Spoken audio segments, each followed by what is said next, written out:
Welcome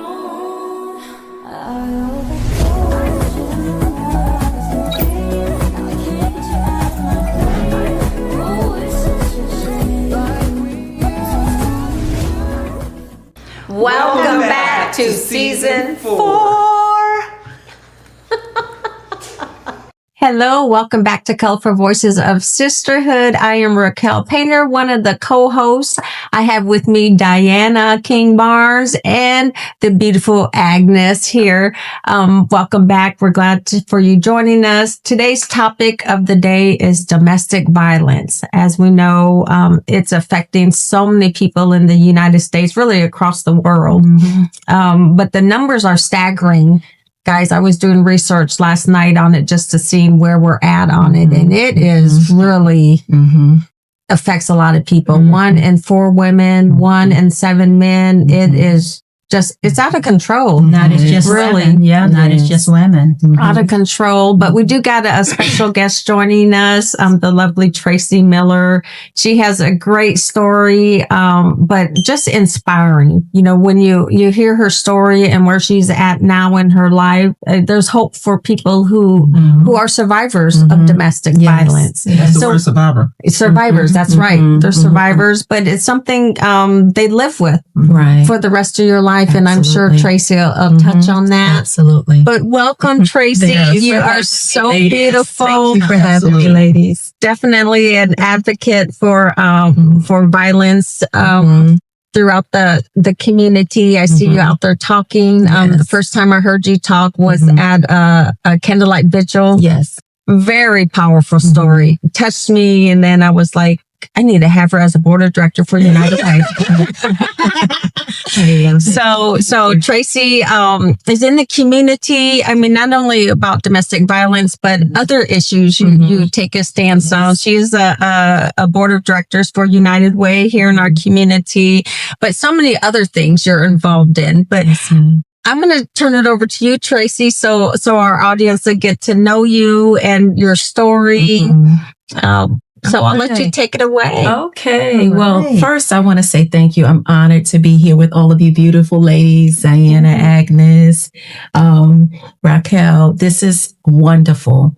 And it's wonderful in so many reasons because I want to be the beacon of hope and light. For people to know that it's possible for them to come out. I didn't think it was possible for me to come out. And so, again, I thank you for the warm introduction. My name is Tracy Miller. I am a survivor. I've been really blessed to be victorious to come out of what I've been through. Amen. And if I can share a little bit of my story, I'll never get tired of telling my story. If it can help one person at a time, one man, one woman, one child, one professional, you know. And I love that you mentioned professional because it doesn't discriminate. That's right. It touches all levels, all economic levels, races, ages. You know, I was even reading that now they're saying 9% of high school students are physically, emotionally, mentally abused by their partner. This is high school. It starts young. So I love this education piece that we're getting, having the opportunity to put out to the audiences that, you know, we can make a difference in this. Yes, we can. We will. Yes, we can. And I like the fact that you mentioned youth because domestic violence didn't start with me in a relationship. It didn't start there for me. Okay. Ladies.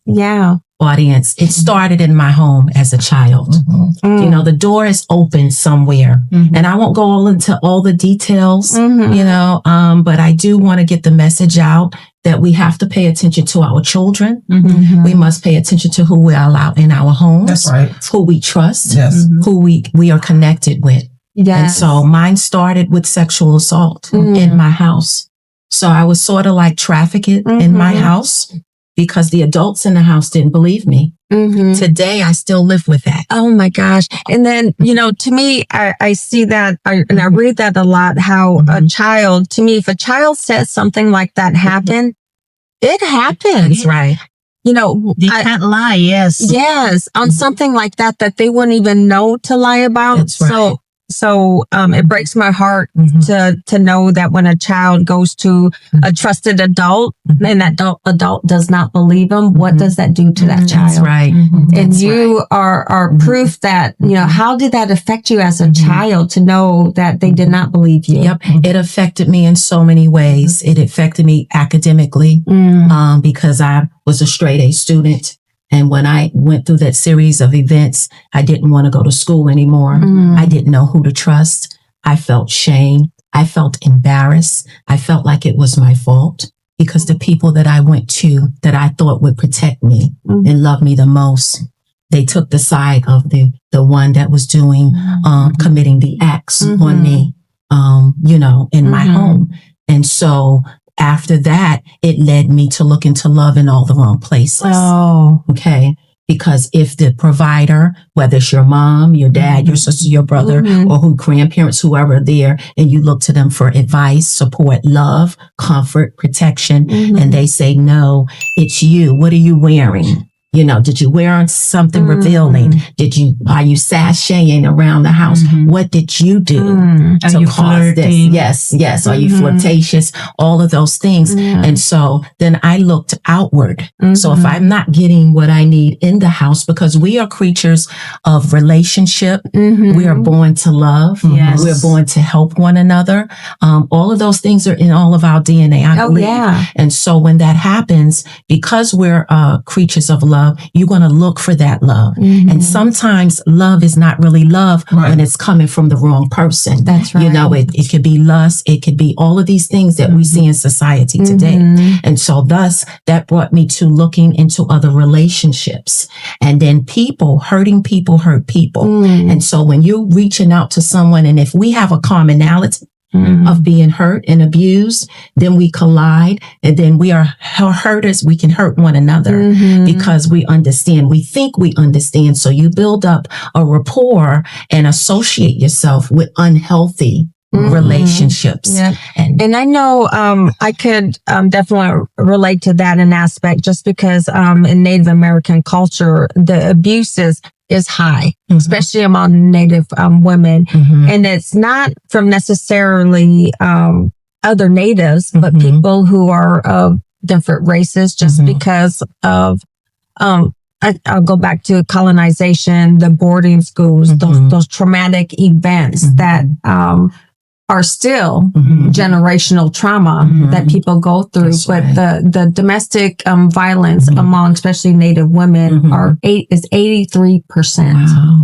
And it is high. It's an epidemic. Yeah. Wow. Yeah. It's definitely an epidemic that we just haven't got a handle on yet. Right.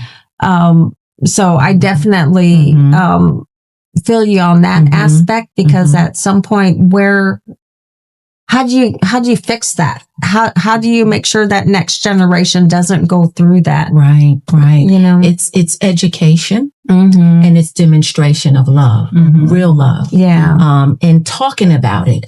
You know, so many people I've helped over the years, thousands, that bear the brunt of shame. I've actually had people tell me, don't tell all of your story. And I say, I have to. I have to wherever I go, because my life has been saved. And I'm not, judging anyone that does. I had to get to the healing process to understand that it's not my fault. And once you know that it is not your fault, that it happened to you, it's not who you are, then the healing process begins. It can begin. And I had to trust counselors. I stayed into shelter here. I was one of the longest staying residents here. I created a support group within the House of Support, right? At the time, it was the Onslow Women's Center. And I got involved. There are so many different agencies. United Way took care of me and my family back then, because United Way is the umbrella for all the other agencies out here that was providing services. So I got school clothes. I got assistance with housing. I got transportation vouchers. You know, I got clothes for ourselves. We were blessed to help launch, the thrift store. I was on that committee. And so there's life after abuse. But we want to get you to the point where you realize that you're not what happened to you. There are resources out here. And so even the last thing in the series of events, ladies, that happened to me was that I was ran over by a car and left for dead 3 times in one incident right here in Jacksonville. I didn't. And was this from a partner? This was from a partner that I trusted, that I thought loved me. Again, looking for love in all the wrong places, and come to find out, it's the attraction. It's the attraction, And the parent that I had a conversation with said that they had gone through that. And so that was what landed me to the beginning of my new life, of starting over. I still have these pictures. I show them wherever I go, any broadcast, anything that I do, because I want people to say, if I can be your poster child or your point of reference to help save your life, I will do that, because there's hope. I was in a dark place. I was in a very dark place. I didn't like myself. I thought, what did I do? So what is your turning point? This is it. I need to get back on my feet. My turning point was going into the shelter. Before I got there, we had a sheriff officer that had visited my house many times. And he looked at me as a father. Big Caucasian man, very loving. He said to me, I see you as my daughter. He said, it stops here. I will forever. I have his picture. You just gave me goosebumps. Yes, engraved in me. I see him, and he said, you don't deserve this. He said, you're beautiful. You are loved. And there's someone out here to love you. We're not going to allow you to go back into that house. Tonight was the last night that we rescue you, because you're not going back. And so I had a neighbor, Lori Hooper. She would come to me, and she would give me nonverbal cues. Whenever you're ready, I'm here, because there's a process. The other important thing I want to share, ladies, is to be patient with people. That's right. Because one day I said I wanted to go, and then I said I was afraid and what would happen. And so he took me to the shelter, and I was there. And then I met the staff and Miss LaWanda. I'll never forget it. Room number 2. Right. And we stayed there. At the time, it was just me and my son. And I got support. I got help. I received love. And LaWanda was the director at the time. And I was on crutches. I couldn't walk, trying to get my members together, myself together. And she says, I want to speak to the strength in you. I see what has been done to you, but I'm here to get you out of that and get you along the way. You're strong, Tracy. You can do a lot of things in life to help a lot of people. And so I'm not going to baby you. She told me that. She said, the reason why I'm not going to baby you, because you're strong. Yes. And that's one of the qualities that you have. But I didn't feel that, because I felt like, how could I endure such horrific things, go to the people that I think supposed to love me, and then they not believe me, and they mistreat me, and they discard me. So that record played in my mind over and over again, those series of events. But I had to turn that around.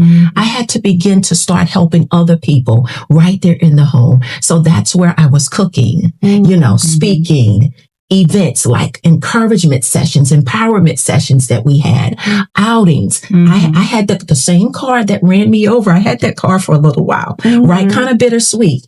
But I took that car, and me and the other women, we went looking for jobs. We went to our doctor's appointments. We went to counseling sessions, all of that. And I found my sense of belonging and help and encouragement to say, I can take this horrible circumstance and I can help people. And people were receptive. And I said, you know what? Here's LaWanda. Here's the sheriff man. Here's the Lori Hoopers in the world. Here's the people at the agency. And they would encourage me. Keep telling your story. Because sometimes yourself, you don't see it. Right. You didn't see it that you are strong. Right. That you are capable of doing more than you can do. Right. Yeah. But others sees that in you. Absolutely. Yeah. Absolutely. And I think you brought up a good point. You had a son. And you definitely, just statistics wise, if there's abuse in the home, that's partner on partner. If there's children involved, it also falls onto the children. Right. I'm glad you brought that point up because he saw that. Yes. He witnessed it. And we both had to get counseling and rehabilitation for that. And he grew up to be a great man. Oh. He travels the world driving. He has his own family. And so, the children see and they hear and they're like sponges. And I had conversations with him.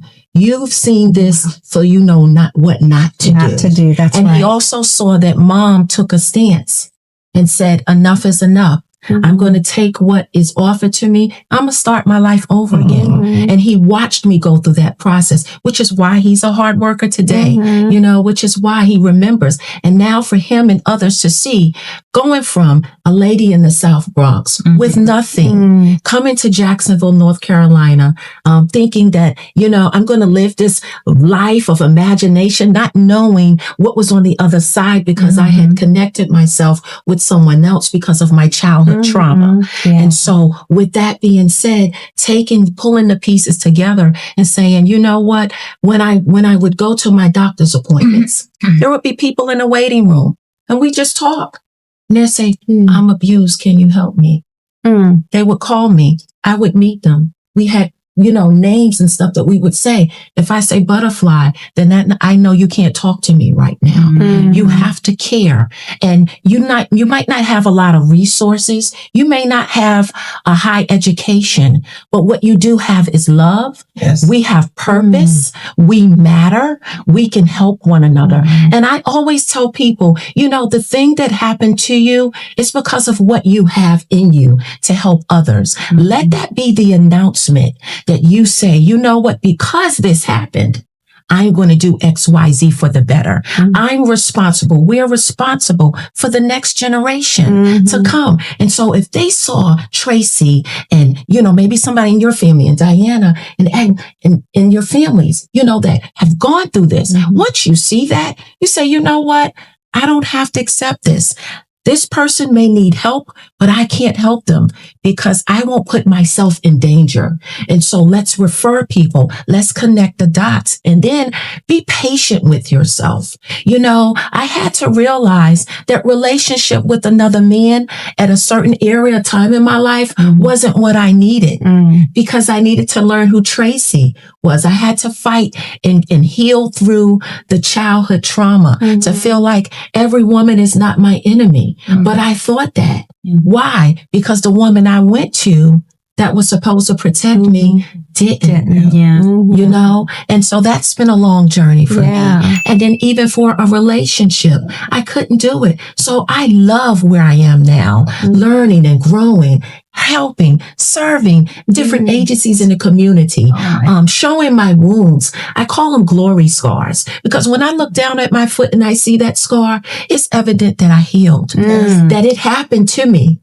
But it happened for me because it turned out for my good. I wouldn't know that I was a speaker. I didn't know that I could speak. I didn't know that I could cook. I didn't know that I love fashion. It took people in the community to love me, to say, Tracy, you're beautiful. I would look at myself and say, I'm not beautiful. I'm ugly. Why is my skin this way? Why did this happen? Why do I eat? Why am I built the way? And then my relationship with God, most importantly. And I had an encounter in that shelter, y'all. I did. And I was in a mirror. And it was as if my inside was turned like a mirror so that I can see myself. And he said to me, Tracy, you are beautiful. I made your eyes beady for a reason. I made your towering neck for a reason. I made your skin color. I made everyone different. And I said, why did you make everybody different? He said, I want y'all to connect and love one another because sometimes people close to you, they get comfortable, right? Yes. So we say, well, it's the stranger that maybe helped me the more.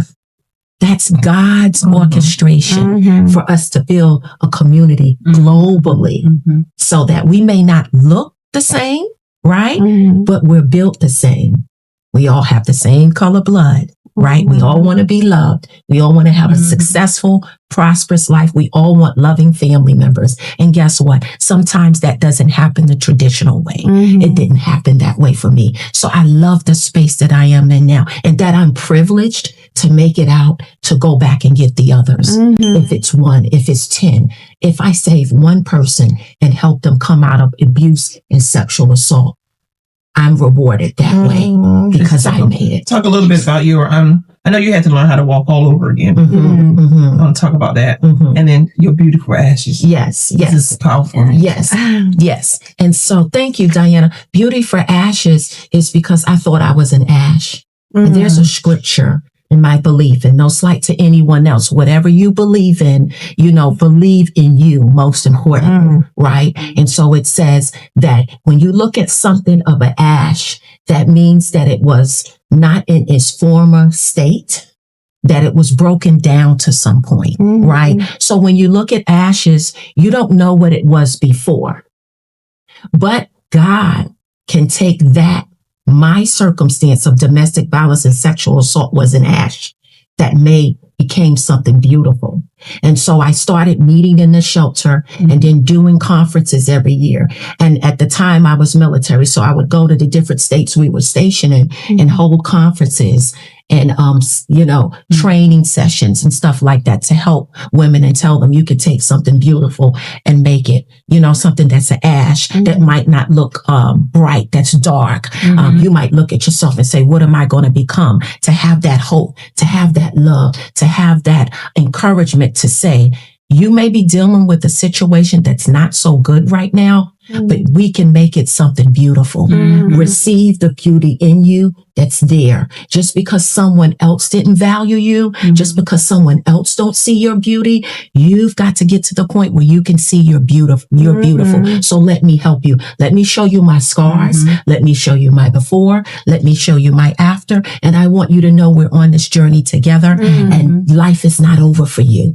And so we love clothing. We love makeup. We love hair. We love jewelry.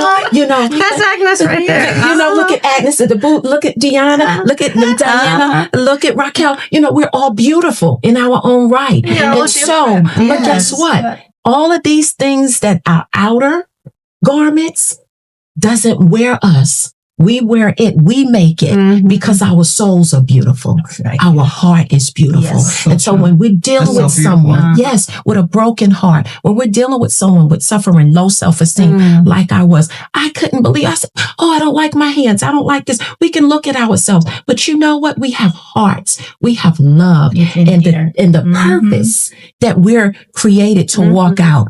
It is not going to be perfect. Just like the puzzle. I have a module called Putting the Pieces Together.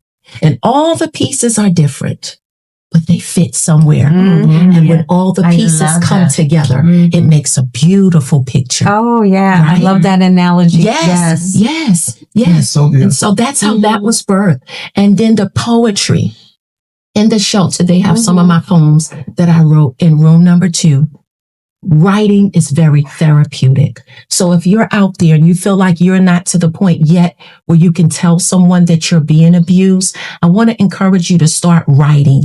If you're not in a safe place to write it on paper, email it to a friend or a family member that you can trust. Get your thoughts out. It's very therapeutic. Go to counseling. Receive the help that's necessary and needed. If you're in a place, I've helped people relocate from different states free of charge on government's dime, on agencies' dime like United Way. So if you feel like you're in an area, whether it's New York, Japan, wherever you are, North Carolina, and you feel like you're not safe, there are agencies that can help you relocate. I helped a woman and her children come from New York. I want to highlight this one story. And so my baby was young at the time. I flew to New York to get her. I brought her back here. I spoke with the social worker at the hospital. The social worker not only connected us with an agency, but they paid in our plane tickets to come back. They reimbursed her for everything she was leaving behind. They helped with her housing deposit. I got furniture donated through the furniture store here God rest Itchy Popkins' soul. He's helped me so much with so many women. I miss him so much. Yes. And so I don't want you to look at your situation and think that, how am I going to do it? The pieces will come together for you. We are all here to help you, whether you're a man, a woman, boy, a child, whether you don't have an education or whether you're highly educated, whether you're Black, white, Indian, African, whatever your descent, we are here to help you. You don't have to be abused. You don't have to take the sexual molestation. You don't have to allow your kids to be subject to that, because there are some individuals that think I need to stay because my bills are getting paid. Well, guess what? And I'm glad you brought that up, Tracy, because a lot of women, I know just working with the Onslow Victim Center, a lot of women go back up to 7 times. Yes. There. Yes. And it's because their bills are getting paid. That's right. They've been isolated. They don't have jobs. You know, they're really relying on that individual financially. That's right. And then when they're isolated, they don't have friends or families to reach out to. So I'm glad you brought that piece up, because that shouldn't be a reason to stay, because there's so many resources out there to help a person get on their feet when they're in a situation. Absolutely. To bounce off that, is there warning signs that people should be aware of? Absolutely. There are nonverbal cues and warning signs. It's the uncomfortableness. It's the body posture. It's the roaming eyes. It's, the up and down with the emotions. You can look at someone's eyes. Recently, we were out at a meeting at a restaurant, and I purposely, because I knew what she was going through, I would reach out and say, "That's a beautiful family." And I watched her complexion change. That was my way of letting her know I see you. And you do have a beautiful family. And the person there that's going, causing her to go through this, he wouldn't look at us. And he wouldn't. And I just, reached out, and I was giving my number to the lady, and I was yelling my number so she could have my phone number. She knew. And I said, "I'll talk to you later." And I winked at her. So things like being recluse, being withdrawn. Right? Even being angry. If a person is not their normal selves and you know them to be who they are, something is going on. They're overly compensating, making excuses for the partner. How about those who are embarrassed to share? Yes. They will even attack you, not meaning to, because it's like the wheel cycle, the power wheel, right? So when the abuser finds out that you're getting enough strength to leave, the violence will increase to inflict more fear so that person does not leave. I never forget when I not reconnected, but saw my abuser, the one that ran me over by a car. I was in a barber shop, and I was taking my son to get his hair cut. And at first, fear gripped me when I saw him in the barbershop. But then the power in me said, "You will not be afraid. You're going to go in here and do what you have to do, and you're protected." And I was able to look at him and say, "I forgive you."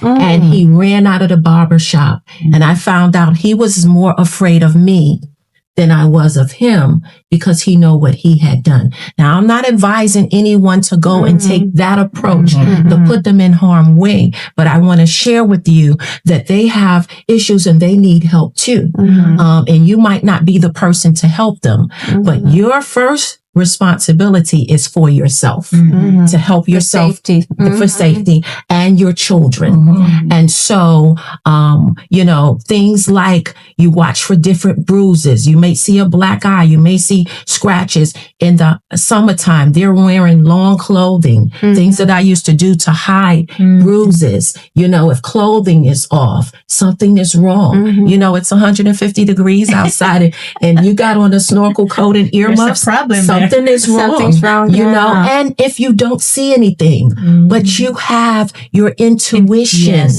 that tells you something is wrong, please don't ignore it. because something is wrong. But the most important thing is to let that person know when you're ready, I'm here for you. And don't attack them, because then you become the abuser. Why don't you just leave? Well, you don't know what that's like until you're in. It's a cycle for a reason. It is a cycle. You know, I got a new car. The car that ran me over was a gift. This man brought me from the abuser. You know, I was getting flowers. I was getting tubs ran with flowers and bubble bath and all of those things. And everybody was like, woo, you found the one. No, but they don't know the other They half. didn't know what was going on behind the door. But then when I would be in the supermarket and I'm with my friends, where do you know him from? Where do you know her from? And I'm a personable person. I don't meet a stranger. I'm going to talk to everybody, right? I'll connect. Those were signs. You know, I'm not to have friends. I can't go out and be with my friends. You know, you have to know where I'm at all times. And I know we have this tracking device for people. Like, you want to know where your family members are. You want to know where your children are. But some use those devices for the wrong reasons. It's the power and the control. If a person has to know where your every move is and you don't have an opinion for yourself, you can't make a decision for yourself. They have to tell you what to wear, what to eat, when to move, when to breathe. That's not the relationship for you. That person does not love themselves, and they get encouragement offer controlling someone else. Yeah, I like the fact that you brought that up on, it probably starts off small where you really don't notice it. Yep. That's exactly what it was. Yeah. Isolation. Yep. They try to get you isolated from family and friends and stuff. Yes. Isolation, control, down talking, verbal manipulation, or verbal control or abuse, where they're speaking, you're ugly, you're fat, you're this, you're that. Comes to mind an elderly lady. She was a member of one of the churches I had attended in the past, and I went to help her. And once in helping her, I realized that she had a boyfriend, but he was really manipulating and using her. And I got the authorities involved, and just so happened a police officer attended the same church. I had a conversation with him. Come to find out, we want to talk about elderly abuse too, because that's a population that gets overlooked sometimes. And so he had all her credit cards. He had put in a car in her name. He had done all these many things, and he was abusing her. And so there's the elderly abuse, you know, there's abuse of other, you know, financial abuse, you know, physical abuse, emotional abuse, and there's even spiritual abuse where, you know, I'm going to say it because it's the truth. You know, people are controlled in organizations, and some, let me put emphasis on the word some, churches abuse people. They don't want them to control. They want to control everything they do. They don't want them to learn that they have a free will, that they have choices. God gave us a free will. And so no one is to be controlled or manipulated. If you make a decision that I don't agree with, you have that right. So who am I, you know, to control your life? I can't do that, you know? And so we have to get the word out. I love the fact that there are different agencies, you know, newer agencies coming up to help domestic violence, sexual assault, talk about it more. You know, when I went through it, it wasn't talked about as much. I was ridiculed for telling my story, and I never stopped, because guess what? Someone is going to watch your broadcast. Someone is going to call that 1-800-799-SAFE number, SAFE. They're going to call it. They're going to call United. We're going to reach out to Diana, Agnes, myself, and other people in other agencies and say, you can call anonymously. You don't even have to give your name yet. If you need someone to talk to say, what do I do? Let's have a plan. Let's set up a PAT. Let's inflict affect and implement, that's the word, code words. That if I'm being abused and I text you purple butterflies, you'll know that I'm going through an episode with this individual. Call 911, because you don't want them to go through your phone and see you, you know, telling them. And then when you do send messages, delete it. You know, they also use a sign, isn't it? Is that what it is? Yes. And I saw one one thing on social media where a lady pretended like she was calling for a pizza delivery. I thought that was brilliant. Yes. I mean, there's just some stuff. I guess if you're in a situation like that, have a plan. Yes, a plan. That if you're at that point where you need 911, exactly, you'll know how you could do that. Yes. And the restaurants, you see the sign, help me, I need help. Even with the traffickers and stuff like that, it's still abuse. You're doing anything that you do against someone else's will is abuse, to simplify it, And so,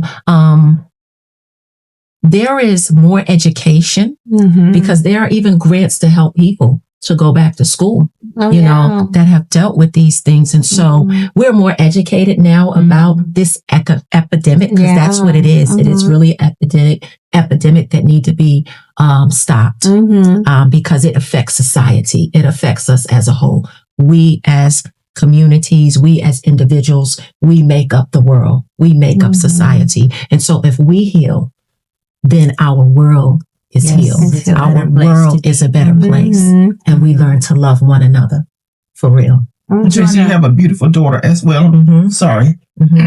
Is there lessons in life that you teach her about what you went through? Absolutely. And I know she supports you. Yes.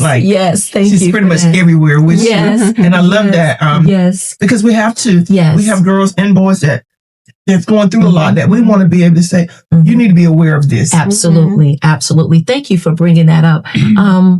I want to be real. Like, I don't know how to be. As a parent, we try to paint a perfect picture for our children. At least that's what I did at first. I did not want them to know. I can help my son because he was there, but I did not want her to know certain things because she was not born yet.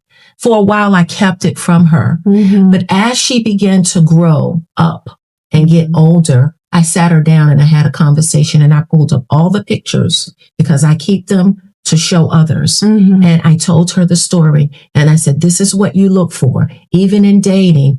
No. And I build a bond with her so that I can trust. They say that you can't be your children's friend. I believe you need to be their friend on a certain level, because if you don't create a bond with them, they're not going to open up to trust you to tell certain things. I want her to be, and I've created that, where she'll come to me and tell me, Mom, this, that, and the other. And what about him, or what about her? And we have those hard conversations. And so she knows. And so she's familiar. She has gone further than I ever have at her age now. And so she's studying for medical. And that girl, she doesn't play. She is in those books, and, going into medical profession is very challenging. But she's a hard worker.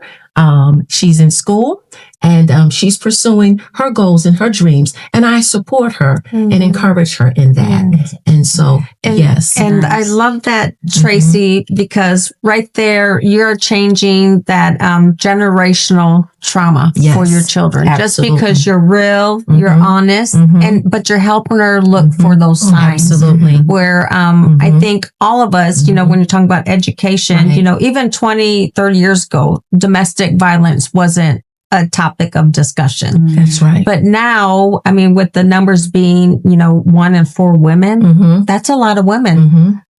1, 2, 3, 4. Yep. That's right. Anytime you look at a group of women and you just count, if there's 8, at least 2 of them are being victims of violence. Right. But with you sharing that and being real with your child, that is one less thing your daughter would have to worry Absolutely. about. And because she knows and she's aware, it has caused her to make better decisions. And so, she sees me, and I says, you look at someone and they're going through it. You can't see but right now, but you'll begin to tell your story like I have. Write books. Go around speaking, creating programs, supporting other agencies, serving in the community. I can't stress how important it is to do something in the community. Find something that you love to do and do it and help someone. It is so rewarding. It is therapeutic because it helps you to know you have purpose. Yes. And when you are solving a problem for someone else, do you not realize that we're helping ourselves too? Because it keeps you focused. It keeps you doing something positive. It creates a sense of community and togetherness. And it also builds relationships with one another. And so, yes. Yeah. I know I'm a big proponent of volunteering and obviously community service because, you know, I tell people this all the time. That's one thing we all are equal at is the amount of time we wake up with every day. But what sets you apart is what you do with that time that's given to you. You know, it makes a difference. Absolutely. And that dash between your name when you leave this world should make a difference. That's right. Absolutely. I always say that. That dash should make a difference. Yes, absolutely. Do you want to share us about Empower Me Enterprise? Yes, absolutely. And so I built Empower Me Enterprise because I was doing one thing as far as domestic violence, but there's so much more to us, you know, to me as an individual and so much more to give. And so I coach and consult people with different businesses. I've helped others publish their books. I've helped others start businesses. You know, I help others find their purpose in life, whether it's to go to school, whether it's family dynamics, you know, helping people in marital situations and all of those things. So I said, you know what? I am really carrying enterprise in me. It's so much. And it was frustrating at one point because I didn't know how to like narrow it down. And so still fine tuning things and everything like that, but going around speaking and conducting training sessions and virtual coaching and things like that to help impact and empower generations and people, one individual at a time. And so, you know, the phone will ring. I might get an emergency phone call in the night. Someone might need prayer. And I, you know, do those things. So that's what I'm working on and have recently launched, you know, to proceed forward with that. I have a journal out, you know, The Price of Truth. I started with that journal because the book has been very challenging. Some of the things that I have lived through, I have to relive to get them on paper. So I'm really taking my time with it, but I will finish it so that others can read more of my story and hear and see how ways that they can implement strategies on helping them break the cycle of domestic violence and sexual assault in their lives. I love that. Thank you. Yes. Thank you. I love it when you said you need to be patient to yourself. Yes. Yes. Powerful. Yes, it is. And when you gone through domestic violence, I know there are times that I was very hard on myself. Sometimes you don't feel like you fit the bill. Where do I fit in? Why do you feel like you have to fit in? You don't have to fit in. Just be. Just be who you are and things will line up and things will align. You know, we're all on a journey. Sometimes we might have to make a detour. Sometimes we may have to pause. Sometimes we have to fall back and take a break, but don't stop. You know, you look at the turtle. The turtle is one of the slowest moving animals, but if it doesn't stop, it will always reach its destination. Don't stop. Don't give up because there's help for you. There's help. And I definitely, on that note, when you're talking about help out there, I want everybody to know about 211. So 211 is a national hotline. It's sponsored by United Way. United Ways are responsible for maintaining and updating in the local communities. But anywhere you are in the United States, you could dial 211 and get connected to the resources you need.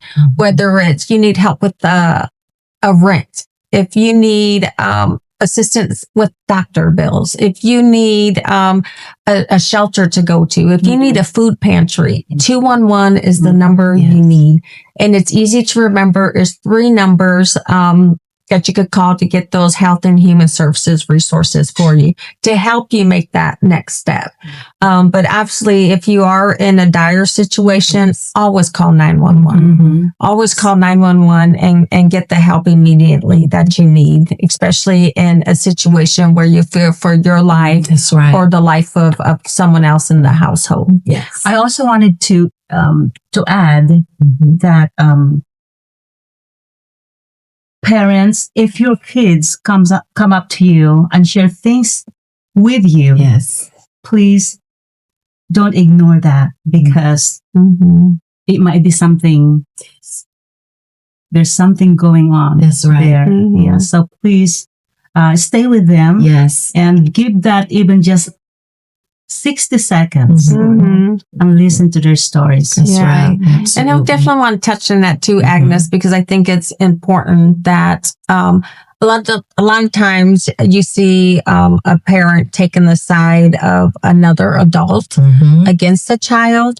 I just want to put this in the back of people's minds is that child has no one else but you. That's right. That child has no one else but you to protect them from what they're telling you. Adults can figure out stuff for themselves, but a child, they need you. So please don't disregard what a child says. Yeah, that's true. And they're not just needing an attention. That's right. That's right. We need to be held accountable. That's right. That's right. That's right. Become accountable. I'm glad that you mentioned the fact, Agnes, about attention. Really quick. I remember breaking dishes in the house purposely to get attention, to say something is wrong. Something is wrong. Something is wrong, and I need help. And so when they do things like that, don't be so apt to punish them. Ask the question, not, why you shouldn't be doing that. That's an abnormal behavior. And you can call it a temper tantrum or what have you, but something is going wrong. And so those are another telltale sign. So that the parents That's a good point. I'm glad you brought that up.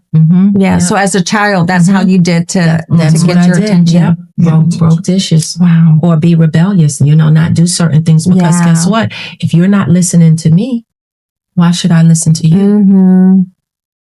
Oh, wow. Yeah. Powerful stuff. Powerful stuff today.